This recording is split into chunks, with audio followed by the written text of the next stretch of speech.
Mi padre me acorraló en el pasillo fuera de la suite nupcial, con su rostro a centímetros del mío mientras agitaba el contrato de la beca como un arma. Sonreirás, serás una dama de honor y darás el discurso que Valeria escribió para ti, siseó. Su colonia sofocante en el estrecho espacio. A través de la puerta entreabierta detrás de él, podía ver a mi hermana, Valeria, en su inmaculado vestido blanco, riendo con sus damas de honor, mientras su mano descansaba protectoramente sobre su apenas visible barriga de embarazada. La misma mano que le había enviado mensajes de texto a mi novio, Ricardo, 2 años atrás con fotos que yo había encontrado solo meses después. Si arruinas este día, cancelo tu beca mañana. ¿Me entiendes? Miré más allá de él, hacia esa habitación donde Valeria brillaba con su felicidad robada. Donde mi antigua mejor amiga, Isabella, arreglaba el velo de Valeria con manos temblorosas porque sabía lo que Valeria me había hecho. Donde mi madre fingía no verme de pie en el pasillo siendo amenazada. El bebé de Ricardo. El pensamiento todavía me revolvía el estómago. Lo había amado durante 3 años, se lo había presentado a mi familia, había creído en sus promesas sobre nuestro futuro juntos. Luego Valeria decidió que lo quería a él, y mi padre decidió que la felicidad de ella importaba más que la mía. Metí la mano en mi bolso de mano y saqué mi teléfono, desplazándome hasta la carpeta que había etiquetado como seguro hacía 6 meses, cuando descubrí por primera vez los mensajes de Ricardo a Valeria. Entiendo perfectamente, papá, dije, encontrando su mirada con una calma que lo hizo parpadear. Seré la dama de honor perfecta. Sonreiré para cada foto y daré un discurso que todos recordarán. El lugar de la boda era todo lo que Valeria había soñado desde que éramos niñas jugando a las novias en nuestro patio trasero. Candelabros de cristal colgaban de techos abovedados. Rosas blancas caían en cascada por cada superficie, y 300 invitados llenaban los bancos con ropa de diseñador y sonrisas forzadas. Yo estaba de pie en el altar con el vestido de dama de honor rosa pálido que Valeria había elegido específicamente porque apagaba mi tez, sosteniendo un ramo de peonías que combinaba exactamente con el suyo. Mi padre se sentaba en la primera fila junto a mi madre, sus ojos clavados en mí con una advertencia que había funcionado durante 22 años. Pórtate bien. Calle. Sé invisible al lado de tu hermana dorada. Ricardo estaba de pie en el altar con su smoking hecho a medida, el mismo que me había descrito 2 años atrás cuando hablamos de nuestra futura boda. Algo clásico, había dicho mientras estábamos acostados en mi dormitorio de la universidad, sus dedos trazando patrones en mi hombro. Nada demasiado llamativo, solo nosotros y la gente que amamos. Ahora le sonreía a Valeria como si fuera la única persona en la habitación, como si yo nunca hubiera existido, como si esos 3 años no significaran nada. La voz del sacerdote zumbaba sobre el amor, el compromiso y el para siempre, palabras que sabían a ceniza en mi boca. Cuando el sacerdote preguntó si alguien tenía alguna objeción a esta unión, el silencio tradicional cayó sobre la multitud. Sentí que la mirada de mi padre se intensificaba, sentí la mano de mi madre agarrar el banco frente a ella. La sonrisa de Valeria era radiante, confiada en su victoria. Este era su momento, la culminación de 2 años de manipulación calculada y presión familiar. Me había quitado todo y esperaba que yo me quedara aquí y la viera triunfar. Me puse de pie, con el teléfono ya en la mano, mi voz clara en el repentino y conmocionado silencio. Me opongo, dije, y comencé a leer. No puedo creer que Sofía realmente piense que me importa, leí del primer mensaje, mi voz firme como un bisturí. La única razón por la que estoy con ella es porque el dinero de los Garza abre puertas. Una vez que esté establecido en el bufete de su padre, cambiaré a alguien que valga la pena. Las exclamaciones de asombro recorrieron a la multitud como una ola. El rostro de Valeria se puso blanco, luego rojo. Ricardo se abalanzó hacia adelante, pero los padrinos de boda lo sujetaron por los brazos. Me desplacé hasta el siguiente mensaje, fechado 3 meses después de empezar mi relación con Ricardo. De todas formas, Valeria es la guapa. Sofía es simplemente conveniente. Buenas notas, tranquila, no creará problemas cuando necesite concentrarme en mi carrera. Su padre ya me prometió un puesto después de la graduación. Mi padre se puso de pie, abriendo la boca, pero yo alcé la voz y seguí leyendo. Sofía está tan desesperada por atención que se creerá cualquier cosa. Le dije que la amaba anoche y de verdad lloró. Patético. El decano de la universidad, Roberto Morales, estaba sentado 3 filas más atrás, ya que era el padrino de Ricardo. Observé cómo su expresión cambiaba de confusión a disgusto mientras yo continuaba. La carta de recomendación de Morales está prácticamente garantizada ahora que salgo con la futura cuñada de su ahijado. Las conexiones familiares de Sofía son lo único para lo que sirve. El rostro del decano Morales se ensombreció, su mandíbula se apretó mientras miraba a Ricardo con abierto desprecio. Valeria finalmente encontró su voz, chillona y desesperada. «Eso es falso. Sofía solo está celosa porque Ricardo me eligió a mí». Pero yo ya estaba leyendo el siguiente lote, mensajes entre Valeria y Ricardo de hacía 18 meses. «Tu hermana es tan aburrida en la cama. No puedo esperar a ver cómo eres tú», había escrito Ricardo. La respuesta de Valeria: «Sofía nunca te mereció de todos modos. Siempre has sido la hija decepcionante. Mamá y papá lo superarán una vez que vean lo felices que somos». Mi madre emitió un sonido ahogado. El rostro de mi padre había pasado de rojo a morado, sus manos temblaban mientras se aferraba al banco. Me desplacé más allá, encontrando el mensaje que había estado guardando. Le dije a Sofía que dejé embarazada a Valeria por accidente, le había escrito Ricardo a su mejor amigo hacía 6 meses. La verdad es que lo planeamos. Valeria dijo: «Una vez que haya un bebé, los Garza tendrán que aceptarnos por completo. Dejarán de lado a Sofía antes de permitir que su nieto sufra». El silencio era absoluto ahora. Incluso el cuarteto de cuerda había dejado de tocar. Miré directamente a mi padre, cuya amenaza de beca me había llevado a este momento. «Decano Morales», dije, girándome para encarar al distinguido hombre cuyo ahijado estaba siendo retenido por 3 padrinos de boda. Le pido disculpas por interrumpir su evento familiar, pero pensé que debería saber que Ricardo Martínez ha estado usando su relación con su familia para manipular recomendaciones de profesores y decisiones de admisión. Estos mensajes detallan varias instancias en las que usó su nombre con profesores a cambio de un trato preferencial. El decano Morales se puso de pie, su costoso traje de alguna manera haciéndolo parecer aún más imponente. «Señorita Garza, ¿puedo ver esos mensajes?». Su voz era de hielo. Caminé por el pasillo, mis tacones rosas resonando contra el mármol, y le entregué mi teléfono.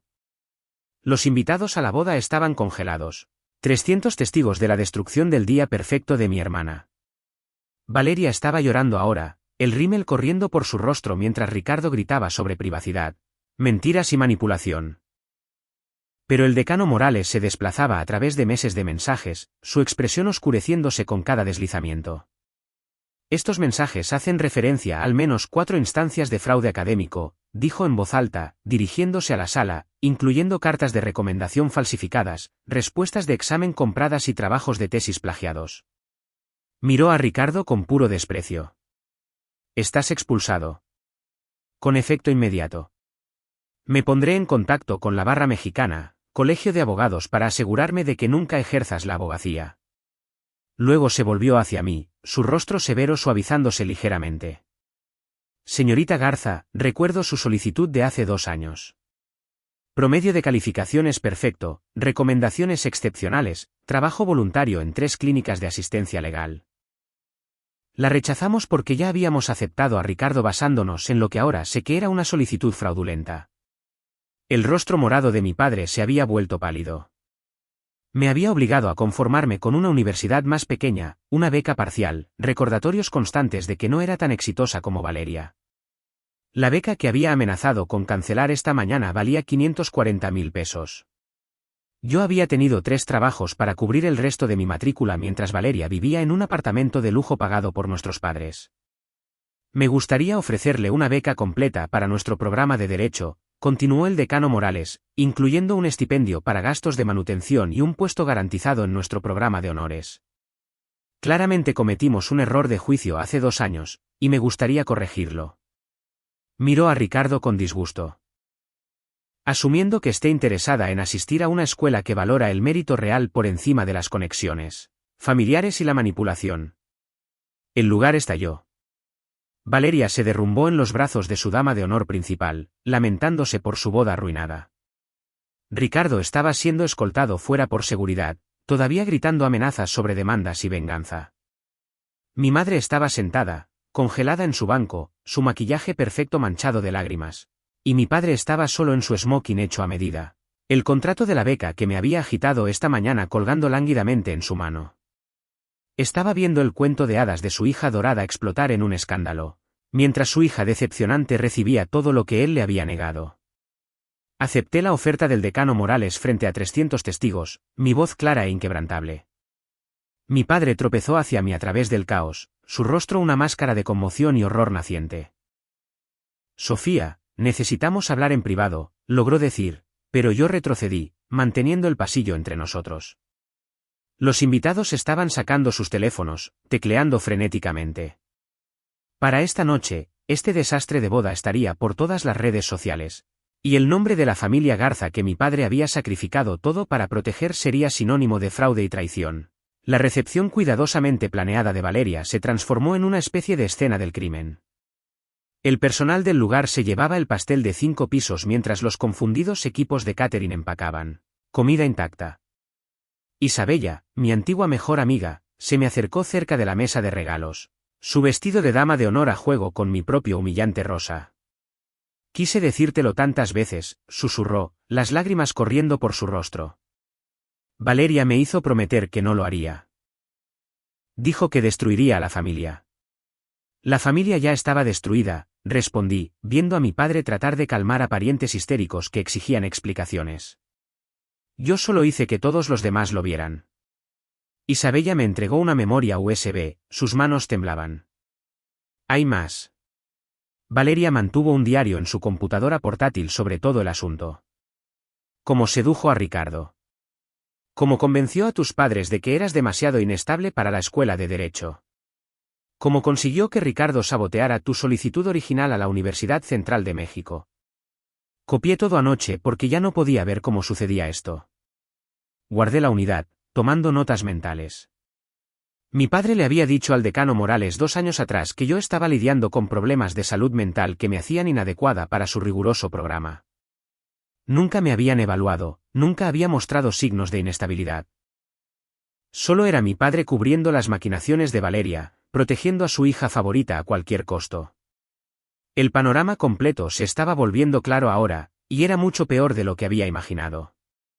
Mi madre finalmente se acercó, su vestido de diseñador marchitándose en el aire acondicionado. Nos has humillado, siseó lo suficientemente bajo como para que los invitados cercanos no pudieran oír. Tu hermana está embarazada y soltera ahora. ¿Entiendes lo que le has hecho a su futuro? La miré, a esta mujer que había permanecido impasible mientras mi padre me amenazaba esta mañana, que había visto a Valeria robarme a mi novio y no había dicho nada, que había asistido a cada uno de los eventos de Valeria mientras se perdía mi graduación universitaria porque coincidía con el día de spa de Valeria. El futuro de Valeria, repetí, lo suficientemente alto como para que varios invitados se giraran a escuchar. ¿Qué hay de mi futuro cuando le dijiste al decano Morales que era mentalmente inestable? ¿Qué hay de mi futuro cuando dejaste que papá me obligara a ir a una escuela que no podía pagar? ¿Qué hay de mi futuro cuando Valeria sedujo a mi novio y le organizaste una fiesta de compromiso? El rostro de mi madre se puso blanco. No sabía que yo sabía sobre esa mentira en particular. El gerente del lugar se acercó, portapapeles en mano, su sonrisa profesional forzada. Señor Garza, necesitamos discutir el pago final. El contrato especificaba el pago completo al finalizar la ceremonia, pero dadas las circunstancias. Mi padre sacó su billetera con manos temblorosas, pero noté algo. La forma en que sus dedos torpes, el sudor en su frente, el ligero temblor cuando entregó su tarjeta de crédito. Eso no era solo vergüenza. Era miedo. Me excusé para ir al baño, saqué mi teléfono y llamé a mi compañera de cuarto, Jimena, que trabajaba como pasante de Derecho. ¿Recuerdas que dijiste que me ayudarías con cualquier cosa que necesitara?, pregunté. Necesito que saques los registros financieros que discutimos el mes pasado. Cada transacción que mi padre hizo relacionada con mi educación versus la de Valeria. Y lo necesito esta noche. Jimena, que me había visto tener 3 trabajos mientras Valeria publicaba fotos de vacaciones desde Dubái, aceptó de inmediato. Cuando regresé al salón principal, el decano Morales hablaba con mi padre en voz baja cerca del bar. Me posicioné lo suficientemente cerca para oír sin ser obvia. Ya me he puesto en contacto con la barra mexicana, Colegio de Abogados, decía Morales. Dada la solicitud fraudulenta de Ricardo y su tergiversación de la aptitud mental de su hija, habrá una investigación sobre si usted participó a sabiendas en fraude académico. Su bufete maneja varios contratos universitarios, ¿correcto? El rostro de mi padre se volvió gris.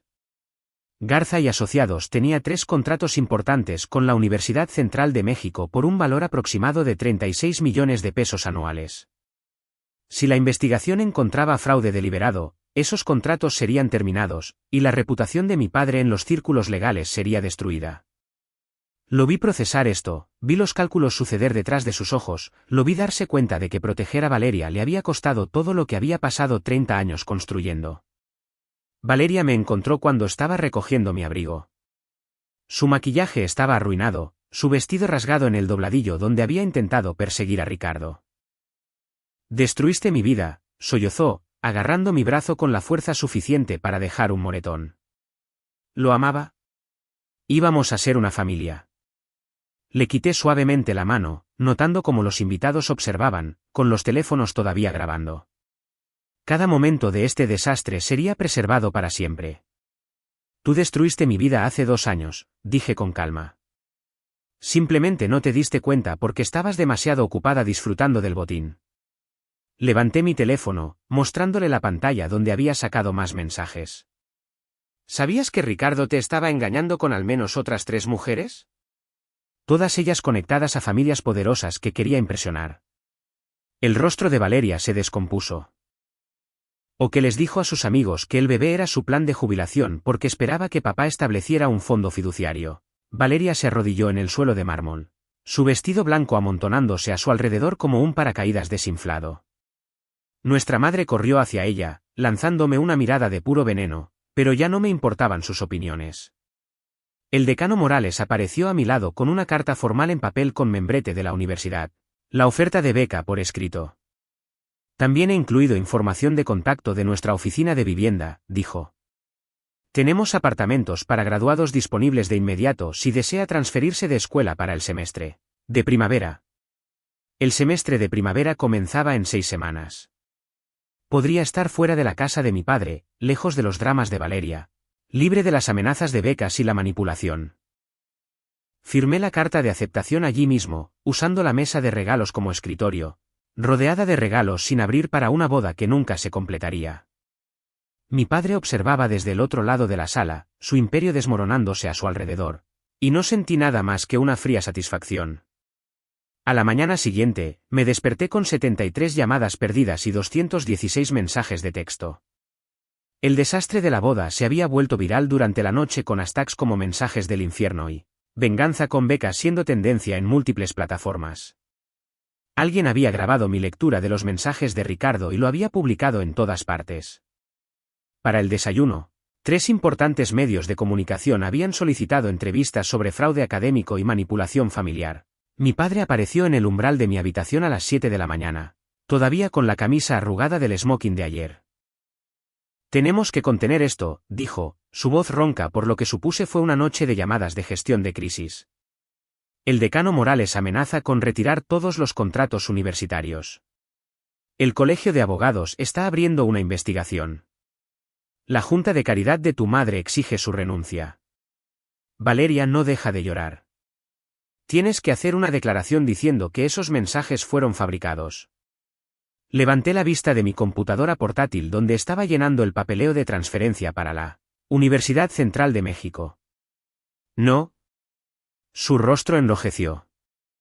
Sofía, sé que hemos tenido nuestras diferencias, pero esto afecta a toda la familia. Tus futuros hermanos, tus primos, todos los que dependen de Garza y Asociados para su empleo. No puedes simplemente. Puedo, interrumpí, mostrando los registros financieros que Jimena me había enviado a las 2 de la mañana. ¿Sabías que tengo documentación que demuestra que gastaste 7.416.000 pesos en la educación, gastos de manutención y estilo de vida de Valeria en los últimos 4 años, mientras que yo recibí un total de 666.000 pesos en apoyo de becas que venían con condiciones? Giré la computadora portátil para que la viera. También tengo correos electrónicos entre tú y el decano Morales de hace 2 años donde declaraste explícitamente que yo era, emocionalmente volátil, y propensa a episodios dramáticos, para convencerlo de que no era adecuada para su programa. Nunca he visto a un terapeuta, papá. No hay registro médico de ningún problema de salud mental, solo tus mentiras. El rostro de mi padre pasó de rojo a blanco. ¿De dónde sacaste esos correos electrónicos? Isabella, dije simplemente. La dama de honor de Valeria, que ha estado documentando todo durante el último año porque se sentía culpable. También tiene grabaciones. Memos de voz de Valeria presumiendo de seducir a Ricardo, de convencerte de que era inestable, de planear el embarazo para asegurar el dinero de los Garza. Saqué la memoria USB que Isabella me había dado. ¿Te gustaría escucharlos, o pasamos a la parte en la que decides si negociar conmigo o verme entregar esto a todos los medios de comunicación que han estado llamando? El cambio de poder era visible. Mi padre había pasado 22 años controlándome a través del dinero, del miedo, de dinámicas familiares cuidadosamente construidas que posicionaban a Valeria como la niña dorada y a mí como la decepción. Ahora yo tenía todas las cartas, y él lo sabía. ¿Qué quieres?, preguntó finalmente. Nada de ti, respondí. Quiero que me dejes en paz. No más llamadas, no más manipulación, no más amenazas. Me transfiero a la escuela del decano Morales en 6 semanas, y te vas a mantener completamente fuera de mi vida. Me levanté, igualando su altura. Y le vas a decir a todo el que pregunte que apoyas mi decisión, que estás orgulloso de mí y que la familia Garza me desea lo mejor. De lo contrario, estas grabaciones y registros financieros irán a la Barra Mexicana, al SAT y a todas las organizaciones de noticias que los quieran. Mi madre apareció detrás de él, su rostro demacrado sin maquillaje. ¿Destruirías a tu propia familia?, preguntó, su voz quebrándose. Tu hermana está embarazada y sola. Ricardo ha desaparecido. Valeria nos necesita ahora mismo. Valeria necesita enfrentar las consecuencias, dije, mirándola directamente.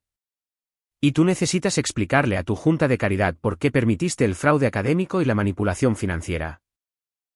También encontré el correo electrónico donde le dijiste al decano Morales que yo tenía un historial de inestabilidad emocional, mamá. Ambos mintieron para proteger a Valeria, y ahora ambos van a lidiar con las consecuencias. El timbre sonó, interrumpiendo nuestro enfrentamiento. Pasé junto a mis padres para abrir, encontrando a 2 oficiales de policía en el porche con expresiones sombrías. Estamos buscando a Ricardo Martínez, dijo el oficial más alto. ¿Está aquí? Detrás de mí, mi padre emitió un sonido ahogado. Me hice a un lado, haciéndoles señas para que entraran. Él no vive aquí, pero su exprometida, Valeria Garza, está arriba. Puede que ella sepa dónde está. Los oficiales intercambiaron miradas. Tenemos una orden de arresto en su contra por cargos de fraude académico, robo de identidad y falsificación. Aparentemente, ha estado usando credenciales robadas para ejercer la abogacía sin licencia durante los últimos 6 meses. El decano Morales presentó la queja esta mañana. El oficial más bajo sacó una libreta. Entendemos que tiene pruebas relacionadas con estos cargos. Les entregué mi teléfono con la carpeta de mensajes abierta. Todo está documentado aquí, incluyendo mensajes donde Ricardo discute la falsificación de cartas de recomendación, el soborno a asistentes de enseñanza y el uso de las conexiones de mi familia para obtener pasantías para las que no estaba calificado. El oficial se desplazó en silencio, su expresión oscureciéndose. También hay evidencia de que mi hermana, Valeria Garza, pudo haber ayudado a sabiendas en parte de este fraude. Lo ayudó a preparar materiales de solicitud falsos y le proporcionó acceso a los recursos del bufete de abogados de mi padre. Mi madre jadeó. Sofía, no puedes. Valeria está embarazada, dije a los oficiales, interrumpiendo a mi madre. No estoy segura de cómo afecta eso legalmente, pero pensé que deberían saberlo. El oficial más alto asintió, tomando nota. Necesitaremos hablar con ella de todos modos. ¿Está aquí? Valeria apareció en lo alto de las escaleras, todavía en pijama, su rostro hinchado de tanto llorar. Cuando vio a los oficiales de policía, se congeló. ¿Qué está pasando? Señorita Garza, necesitamos hacerle algunas preguntas sobre Ricardo Martínez y un posible fraude académico, dijo el oficial profesionalmente. Tiene derecho a tener un abogado presente. Mi padre dio un paso adelante, sus instintos de abogado superando su conmoción. No digas nada, Valeria. Llamaré a nuestro abogado. Pero los oficiales ya le estaban leyendo sus derechos a Valeria, explicando que podría ser acusada como cómplice de fraude si la evidencia demostraba que participó a sabiendas en las maquinaciones de Ricardo. Vi el rostro de mi hermana desmoronarse. Vi a mi madre correr para apoyarla. Vi a mi padre darse cuenta de que proteger a Valeria esta vez podría costarle su licencia de abogado. El decano Morales llamó a mi teléfono mientras los oficiales escoltaban a Valeria a su patrulla para interrogarla. Quería que supieras que la Junta Universitaria se reunió esta mañana, dijo. Estamos rescindiendo todos los contratos con Garza y Asociados, con efecto inmediato. También hemos abierto una investigación sobre otros estudiantes a los que Ricardo pudo haber ayudado a engañar al sistema. Tu evidencia ha sido invaluable. Hizo una pausa. También me estoy asegurando personalmente de que tu beca incluya alojamiento completo, plan de comidas y un puesto de asistente de investigación. Has demostrado más integridad en un día de la que la mayoría de la gente demuestra en toda una vida. Le agradecí y terminé la llamada, girándome para encontrar a mi padre mirándome desde la puerta. Su bufete de abogados acababa de perder 36 millones de pesos en contratos anuales. Su hija estaba siendo interrogada por cargos de fraude. Su esposa se enfrentaba a la renuncia de cada posición social que ocupaba. Y su hija decepcionante había orquestado todo simplemente diciendo la verdad. Espero que haya valido la pena, dijo con amargura. Lo valió, respondí, volviendo a mi papeleo de transferencia. Cada segundo. 3 semanas después del desastre de la boda, me senté en mi nuevo apartamento cerca de la Universidad Central de México, viendo la cobertura de noticias del arresto de Ricardo Martínez por múltiples cargos de delitos graves. La investigación se había expandido para revelar una red de fraude académico que involucraba a otros 12 estudiantes, 3 profesores y 2 consejeros de admisiones. El rostro de Ricardo estaba pegado en todos los principales medios, el chico dorado, que había manipulado su camino a través de la escuela de Derecho, ahora enfrentando 15 años en un penal federal. Valeria había sido acusada como cómplice, pero aceptó un acuerdo de culpabilidad que incluía libertad condicional, servicio comunitario y una marca permanente en su historial que le impediría trabajar en derecho, educación o cualquier campo que requiriera verificación de antecedentes. Se había mudado con nuestra abuela materna a Cancún, incapaz de enfrentar la destrucción social en nuestra ciudad natal.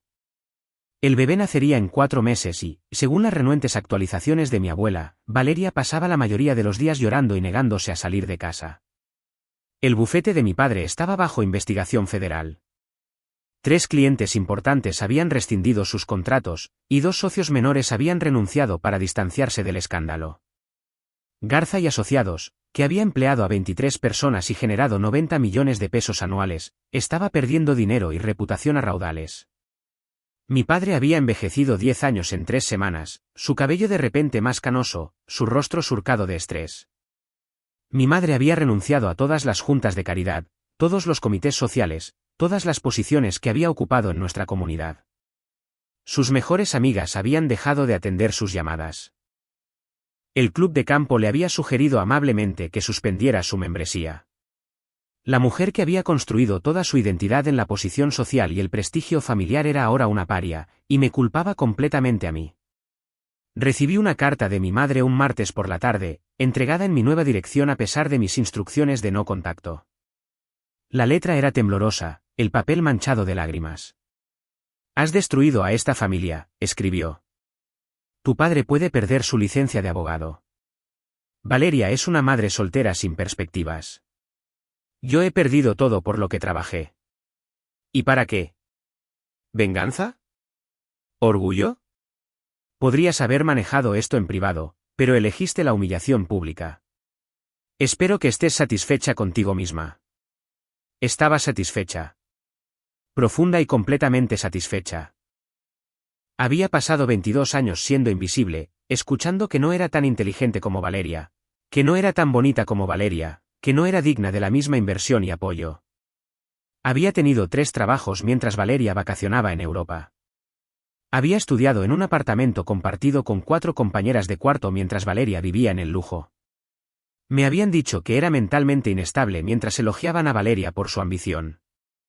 Y cuando finalmente expuse la verdad, cuando finalmente les mostré a todos exactamente lo que mi hermana dorada y su cómplice habían hecho, mis padres querían que me sintiera culpable por ello. Tiré la carta y volví a mi tarea de derecho de daños. La Universidad del Decano Morales era todo lo que había esperado, rigurosa, desafiante y basada en el mérito. Mis profesores sabían mi nombre. Mi puesto de asistente de investigación me daba una experiencia valiosa, y mi beca lo cubría todo sin condiciones. Me había unido a grupos de estudio, había hecho amigos que valoraban la inteligencia por encima del estatus social y había comenzado a salir con un compañero estudiante de derecho que pensaba que mi discurso viral de la boda era lo más increíble que había visto en su vida. Un viernes por la noche, 6 semanas después de la boda, mi padre llamó desde un número desconocido. Casi no contesté, pero la curiosidad ganó. Sofía, su voz era áspera, derrotada. Necesito hablar contigo sobre la investigación de la barra mexicana. Están preguntando sobre las discrepancias financieras entre la financiación de tu educación y la de Valeria. Quieren saber si socavé deliberadamente tus oportunidades para beneficiar a Valeria. ¿Y lo hiciste?, pregunté, ya sabiendo la respuesta. Un largo silencio. Luego, apenas audible, sí. Dejé que esa admisión flotara en el aire. Mi padre, que había pasado toda mi vida diciéndome que no era lo suficientemente buena, que necesitaba ser más como Valeria, que mis logros no importaban, finalmente admitía lo que siempre había sabido. Me había saboteado deliberada, sistemática y cruelmente. La barra mexicana probablemente va a recomendar la suspensión de mi licencia, continuó. 6 meses a 1 año. El bufete tendrá que cerrar. Todos perderán sus trabajos. Te pido, como tu padre, que consideres escribir una declaración que pueda ayudar a mitigar. No, dije simplemente. Sofía, por favor. Sé que cometí errores, pero sigo siendo tu padre. La gente del bufete no hizo nada malo. Tienen familias, hipotecas, responsabilidades. Si pudieras simplemente. Gastaste más de 7 millones de pesos en la educación de Valeria mientras me dabas apenas lo suficiente para sobrevivir, interrumpí. Le dijiste al decano Morales que era mentalmente inestable para evitar que asistiera a su universidad. Amenazaste con cancelar mi beca si no participaba en la boda fraudulenta de Valeria. Hiciste que toda mi infancia girara en torno a satisfacer las necesidades de Valeria y tragarme mi propio dolor. ¿Y ahora quieres que te ayude a evitar las consecuencias? Te lo ruego, dijo, y escuché algo que nunca antes había oído en la voz de mi padre, desesperación genuina. Por favor, Sofía, haré cualquier cosa. No hay nada que puedas ofrecerme que yo quiera, respondí. Le diste todo a Valeria, y yo construí mi propia vida sin ti. Disfruta de tu suspensión, papá. Usa el tiempo para reflexionar sobre tus decisiones. Terminé la llamada y bloqueé el número. 2 meses después, la barra mexicana, Colegio de Abogados, suspendió la licencia de mi padre por 1 año e impuso una multa de 900.000 pesos, por violaciones éticas relacionadas con el fraude académico. Garza y Asociados cerró permanentemente. Mi padre consiguió un trabajo como pasante de derecho en un pequeño bufete, ganando 720.000 pesos al año, una fracción de sus ingresos anteriores. Mi madre consiguió un trabajo como recepcionista en un consultorio dental, su primer empleo en 30 años. Vendieron su casa y se mudaron a un apartamento de 2 habitaciones en un vecindario que una vez habían considerado por debajo de ellos. Valeria dio a luz a un niño al que llamó como el abuelo de Ricardo, aparentemente todavía aferrada a la ilusión. Trabajaba a tiempo parcial en una tienda minorista mientras vivía con nuestra abuela, que cuidaba al bebé durante los turnos de Valeria. Según las publicaciones en redes sociales que revisaba ocasionalmente, Valeria pasaba sus noches sola, sus antiguas amigas la habían abandonado después del escándalo. La hija dorada que lo tenía todo era ahora una historia con moraleja sobre la ambición y la manipulación. Ricardo fue sentenciado a 12 años en un penal federal después de declararse culpable de múltiples cargos de fraude, falsificación y robo de identidad.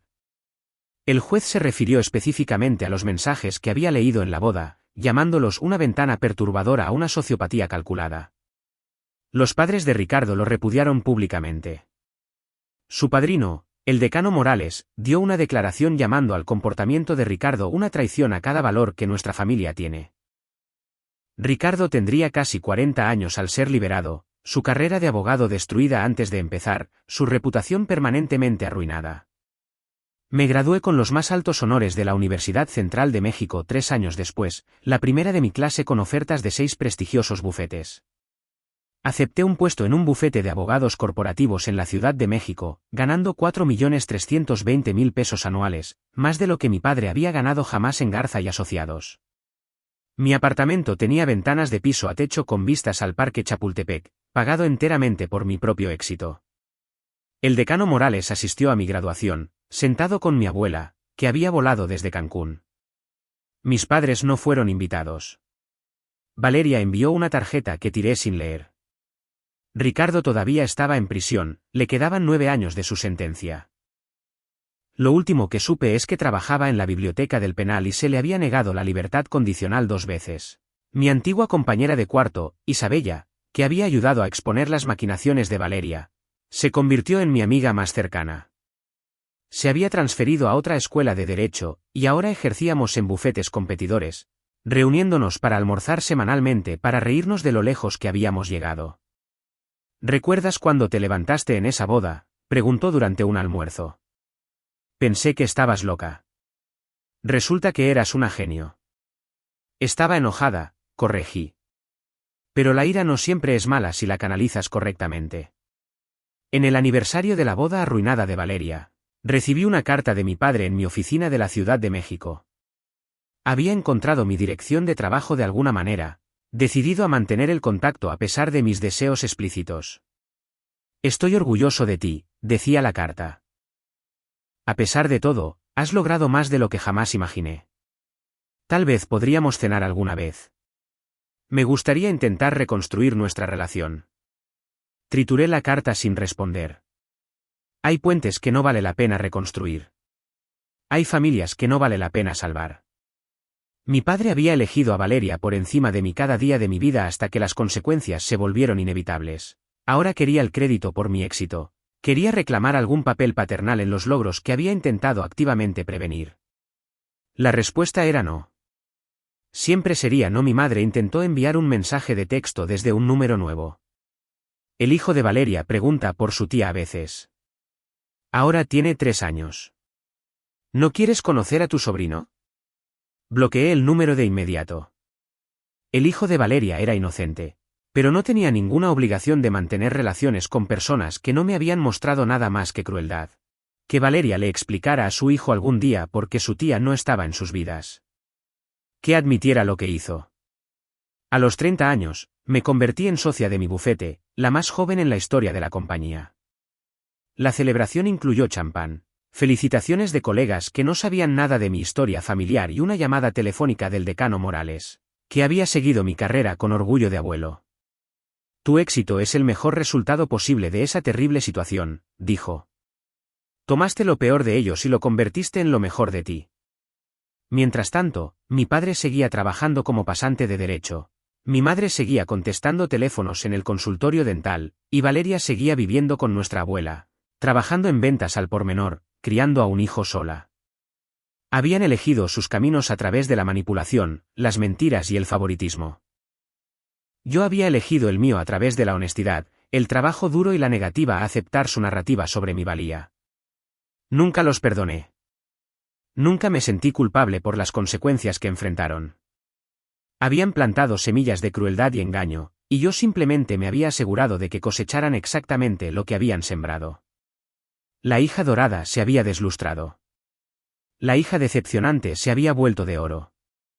Y la familia que trató de controlarme a través de la vergüenza y la obligación descubrió que la verdad, dicha en el momento adecuado, es el arma más devastadora de todas. A veces, tarde en la noche, me preguntaba si mi padre ya entendía que su error no fue solo favorecer a Valeria. Su error fue subestimarme, asumir que mi silencio significaba aceptación, creer que me tragaría la injusticia para siempre en lugar de arriesgar su aprobación. Había apostado todo a mi sumisión y había perdido espectacularmente. Dormía profundamente en mi apartamento de la Ciudad de México, rodeada de pruebas de un éxito construido enteramente sobre mi propio mérito, mientras que a kilómetros de distancia, mi familia vivía con las consecuencias permanentes de sus elecciones. Querían perdón, reconciliación, una oportunidad de ser parte de mi vida exitosa. Yo quería que recordaran cada día exactamente lo que habían sacrificado cuando decidieron que yo no importaba. La justicia, aprendí, no siempre se trata de tribunales y abogados. A veces, la justicia es simplemente vivir bien mientras aquellos que te hirieron enfrentan las consecuencias naturales de su crueldad. A veces, la mejor venganza es convertirte en todo lo que dijeron que no podías ser y negarte a compartir ese éxito con las personas que intentaron asegurar tu fracaso. Actualización: 5 años después de convertirme en socia, recibí un correo electrónico inesperado que pondría a prueba todo lo que creía haber resuelto sobre mi familia. La línea de asunto decía: urgente, emergencia médica de Valeria Garza, y provenía del Hospital Ángeles en Cancún, donde vivía mi abuela. Mi primer instinto fue borrarlo. Valeria y yo no habíamos hablado en 8 años, no desde el desastre de esa boda que había expuesto su fraude y destruido su vida cuidadosamente construida. Había construido muros específicamente diseñados para mantener a mi familia tóxica fuera, y esos muros me habían servido bien. Pero algo me hizo abrir el correo electrónico de todos modos, quizás una curiosidad morbosa sobre qué podría constituir una emergencia digna de contactarme. El mensaje era breve y clínico. Valeria había sido admitida con complicaciones de lo que parecía ser un cáncer de cuello uterino avanzado, en etapa 3. El pronóstico era incierto, pero el tratamiento sería agresivo y costoso. Nuestra abuela, ahora de 86 años y luchando con sus propios problemas de salud, no podía manejar tanto las necesidades médicas de Valeria como a su nieto de 8 años. La trabajadora social del hospital se estaba comunicando con cualquier miembro de la familia disponible. Me quedé mirando la pantalla de mi computadora en mi oficina de la esquina con vistas a la Ciudad de México, procesando esta información con el mismo desapego que aplicaba a los casos legales complejos. Valeria tenía cáncer. Valeria necesitaba ayuda. El hijo de Valeria, mi sobrino a quien nunca había conocido, aparentemente estaba atrapado en medio de esta crisis médica, y alguien pensaba que debería importarme. Mi asistente llamó a la puerta, recordándome la reunión de socios en 10 minutos. Cerré el correo electrónico y volví a los documentos de fusión que había estado revisando, compartimentando la emergencia de Valeria con una eficiencia practicada.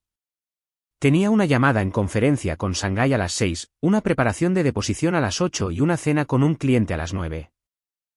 El cáncer de Valeria no encajaba en mi horario ni en mis límites emocionales cuidadosamente mantenidos.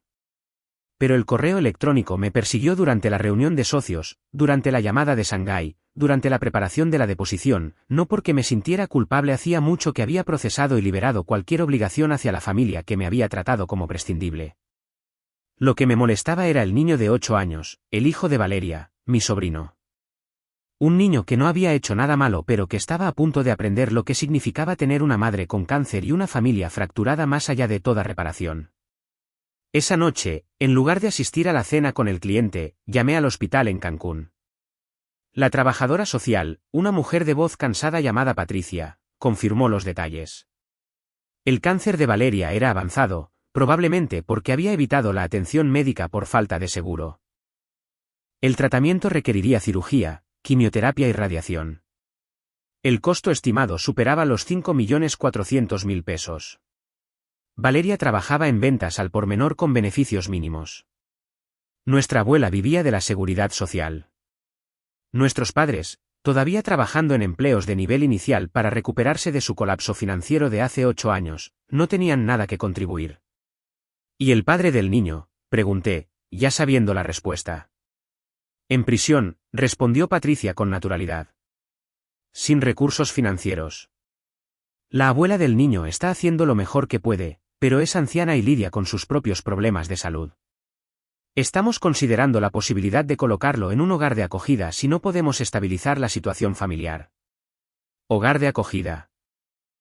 Mi sobrino, un niño que nunca había conocido y cuya existencia había ignorado deliberadamente, podría terminar en el sistema porque mi hermana había tomado decisiones terribles y nuestra familia había implosionado. Sentí una punzada de algo desconocido en mi pecho. No era culpa, exactamente, sino el reconocimiento de que esta situación se extendía más allá de los adultos que la habían creado. Necesito pensar en esto, le dije a Patricia. Dame 48 horas. Pasé esas 48 horas haciendo lo que mejor sé hacer: investigar, analizar, calcular. Obtuve los registros médicos de Valeria con su autorización firmada. Consulté con oncólogos que conocía a través del trabajo legal y revisé las opciones de tratamiento y las tasas de éxito. El cáncer de cuello uterino en etapa 3 tenía aproximadamente una tasa de supervivencia a 5 años del 60% con tratamiento agresivo. Sin tratamiento, Valeria probablemente estaría muerta en 18 meses. También contraté a un investigador privado para recopilar información sobre la vida actual de Valeria. El informe llegó en 24 horas, pintando un cuadro muy diferente al de la hija dorada que había robado a mi novio y arruinado la carrera de mi padre. Valeria vivía en un apartamento destartalado en un vecindario cuestionable. Trabajaba 40 horas a la semana en una tienda de ropa de descuento, ganando 234 pesos la hora. Su hijo asistía a la escuela pública y no participaba en ninguna actividad extracurricular porque Valeria no podía pagarlas. No tenía ahorros, ni activos, ni red de seguridad. El informe del investigador incluía fotos. Valeria, a los 35, parecía tener 50, su rostro surcado de estrés y dificultades, su cuerpo delgado de una manera que hablaba de comidas omitidas y preocupación constante. Y allí estaba mi sobrino, un niño flaco con los ojos de Valeria y la mandíbula de Ricardo, vistiendo ropa que le quedaba un poco pequeña y zapatos que se estaban deshaciendo en las costuras. Sonreía en una foto, jugando baloncesto con otros niños en el complejo de apartamentos. Y algo en esa sonrisa hizo que mis muros cuidadosamente construidos se agrietaran ligeramente. Este niño no me había hecho nada. No robó a mi novio, ni ayudó a falsificar credenciales académicas, ni se quedó de brazos cruzados mientras mi padre amenazaba con destruir mi beca. Era solo un niño cuya madre tenía cáncer y cuyo árbol genealógico estaba lleno de personas que se habían fallado espectacularmente unas a otras. Y yo era la única persona en ese árbol con los recursos para ayudar. Tomé la decisión un miércoles por la noche en mi apartamento, mirando el parque Chapultepec mientras bebía un vino que costaba más de lo que Valeria ganaba en una semana. Pagaría por el tratamiento de Valeria. Todo. Cirugía, quimioterapia, radiación, cuidados de seguimiento, lo que sea que necesitara. No porque la perdonara. No porque estuviéramos reconstruyendo nuestra relación. No porque la familia significara apoyo incondicional a pesar de la traición y la crueldad. Pagaría porque su hijo de 8 años merecía la oportunidad de crecer con su madre. Y porque tenía los medios para proporcionar esa oportunidad. Pero habría condiciones. Condiciones estrictas y no negociables que asegurarían que este acuerdo se mantuviera transaccional y profesional. Llamé a Patricia a la mañana siguiente. Cubriré los gastos médicos de Valeria, dije. Pero necesito que facilites una reunión Valeria, mi abuela y yo en persona, antes de que se entregue dinero. La reunión tuvo lugar el domingo siguiente en una sala de conferencias en el Hospital Ángeles. Volé el sábado por la noche y me alojé en un hotel de lujo cerca de la playa, preparándome mentalmente para ver a Valeria cara a cara por primera vez en 8 años. Llevaba mi armadura, un traje a medida, tacones caros, la fría actitud profesional que me había servido bien en innumerables negociaciones. A Valeria la trajeron en silla de ruedas, ya débil por el cáncer no tratado. Me miró con ojos que contenían una mezcla complicada de esperanza, vergüenza y necesidad desesperada. Nuestra abuela se sentó a su lado, envejecida y frágil, sus manos temblando ligeramente. Permanecí de pie, manteniendo una distancia física y psicológica. Pagaré por tu tratamiento, dije sin preámbulos, bajo las siguientes condiciones. Primero, firmas un documento legal reconociendo que este es un acuerdo financiero único, no una reconciliación o restauración de una relación familiar. Segundo, aceptas no tener contacto conmigo más allá de las actualizaciones médicas a través de Patricia. Tercero, reconoces por escrito lo que hiciste hace 8 años: el fraude, la manipulación, las mentiras, y ese documento se convierte en parte del acuerdo legal. Cuarto, si sobrevives a este cáncer, usarás el tiempo que te quede para ser una buena madre para tu hijo.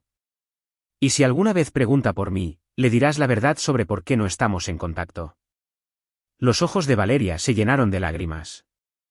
Sofía, lo siento mucho. No quiero tu disculpa, interrumpí. Quiero tu firma en estos documentos y tu compromiso con los términos. Esto no se trata de perdón o de reconstruir la confianza.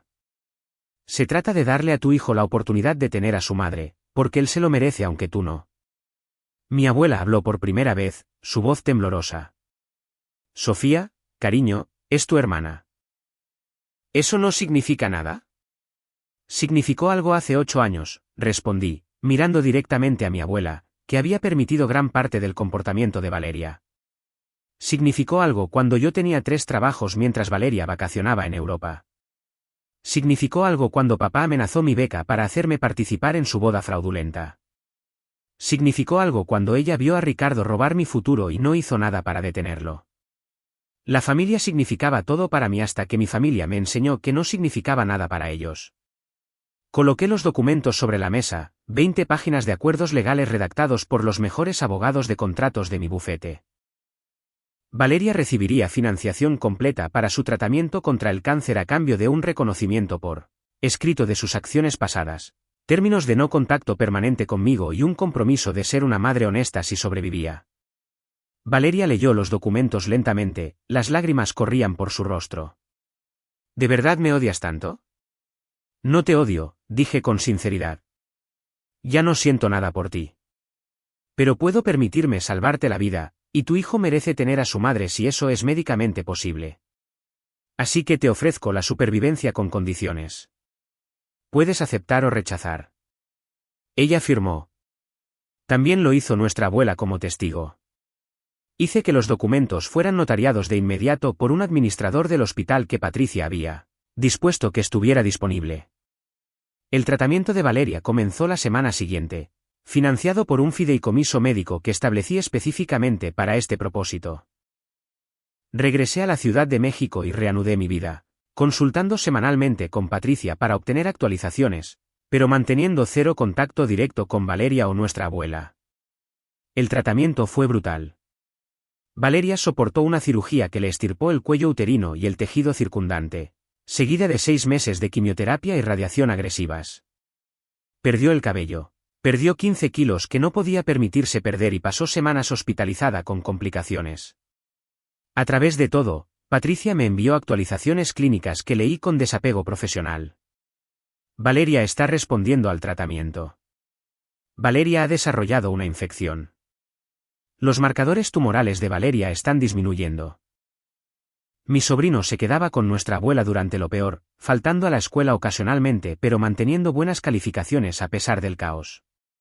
18 meses después de nuestra reunión en el hospital, Patricia llamó con noticias inesperadas. Valeria estaba en remisión. El cáncer era indetectable. Necesitaría seguimiento y chequeos regulares, pero su pronóstico era bueno. El tratamiento que había financiado había funcionado. Quiere darte las gracias, dijo Patricia. Te ha escrito varias cartas, pero las he devuelto según tu acuerdo. Solo quiere que sepas que está agradecida y que está cumpliendo sus promesas. Bien, respondí. Continúa enviándome los informes de seguimiento cada 6 meses. Por lo demás, hemos terminado. Pero no habíamos terminado del todo. 6 meses después, recibí un correo electrónico directamente de mi sobrino. La línea de asunto decía, gracias de parte de Santiago. De alguna manera había encontrado mi correo electrónico de trabajo, determinado e ingenioso de una manera que me recordaba incómodamente a mí misma a su edad. El correo electrónico era breve y gramaticalmente perfecto. Querida tía Sofía, mi mamá me contó lo que hiciste. Dijo que le salvaste la vida aunque no tenías por qué, porque ella te hirió mucho cuando eran más jóvenes. Dijo que tienes todo el derecho a no hablarnos nunca y yo lo respeto. Pero quería darte las gracias de todos modos. Sé que probablemente nunca te conoceré, pero me devolviste a mi mamá y nunca lo olvidaré. Espero que seas feliz y exitosa. Por las fotos en línea, parece que lo eres. Respetuosamente, Santiago Martínez Garza. Leí ese correo electrónico 17 veces, sintiendo que algo se rompía en los muros que tan cuidadosamente había mantenido. Este niño entendía los límites, entendía las consecuencias, entendía que la gratitud no equivalía a tener derecho a una relación. De alguna manera había aprendido a los 9 años una madurez que la mayoría de los adultos nunca alcanzan. Y me estaba agradeciendo no por el perdón o la reconciliación, sino simplemente por darle a su madre. Respondí brevemente. Santiago, tu madre cometió muchos errores, pero tenerte a ti no fue uno de ellos. Trabaja duro en la escuela. Sé amable con la gente que se lo merece. Y recuerda que tu valía no se define por las decisiones de tus padres. De nada. Sofía nunca más supe de él. Valeria cumplió sus promesas, manteniendo el no contacto más allá de las actualizaciones médicas que Patricia enviaba cada 6 meses. El cáncer se mantuvo en remisión. Mi sobrino se graduó de la escuela primaria, luego de la secundaria, y aparentemente obtuvo una beca para una escuela secundaria privada basada en su rendimiento académico. Seguí estos hitos a través de búsquedas ocasionales en Internet, manteniendo mi distancia mientras reconocía silenciosamente su existencia. Mis padres intentaron contactarme varias veces a lo largo de los años, pero mantuve mis límites. Mi padre envió una carta cuando finalmente recuperó su licencia de abogado después de 5 años, con la esperanza de reconstruir nuestra relación. No respondí. Mi madre envió una tarjeta cuando me convertí en socia principal a los 38 años, la más joven en la historia de mi bufete. La tiré sin leer. Habían tomado sus decisiones y vivían con las consecuencias. Yo también. Ahora, a los 42, a veces pienso en esa reunión en el hospital en Cancún. Sobre financiar el tratamiento contra el cáncer de mi hermana mientras mantenía una distancia emocional absoluta. Sobre el niño de 8 años que se convirtió en un adolescente que aparentemente se convirtió en un estudiante. Becado porque alguien rompió el ciclo de disfunción y derecho en nuestra familia. No perdoné a Valeria. No reconstruí nuestra familia. No abandoné mis límites ni fingí que la sangre borraba la traición. Simplemente tomé una decisión de negocios que resultó salvar una vida y darle a un niño su madre. Los muros que construí para protegerme de mi familia tóxica permanecen intactos y necesarios. Pero a veces, tarde en la noche en mi apartamento de la Ciudad de México, busco el nombre de Santiago en línea y veo fotos de un joven inteligente y serio que no tiene la arrogancia engreída de Valeria ni el encanto manipulador de Ricardo. Parece alguien que entiende que no se te debe nada, que todo debe ganarse y que la gratitud no requiere una relación. Quizás ese sea el único logro genuino de Valeria, criar a un niño que aprendió de sus errores en lugar de repetirlos. O quizás es simplemente quien es Santiago a pesar de todo, determinado, con principios y sabio más allá de sus años. De cualquier manera, él está vivo. Su madre está viva. Y duermo profundamente sabiendo que tomé la decisión que se alineaba con quien soy, alguien que no perdona la crueldad pero tampoco castiga la inocencia. La familia que intentó destruirme obtuvo exactamente lo que merecía.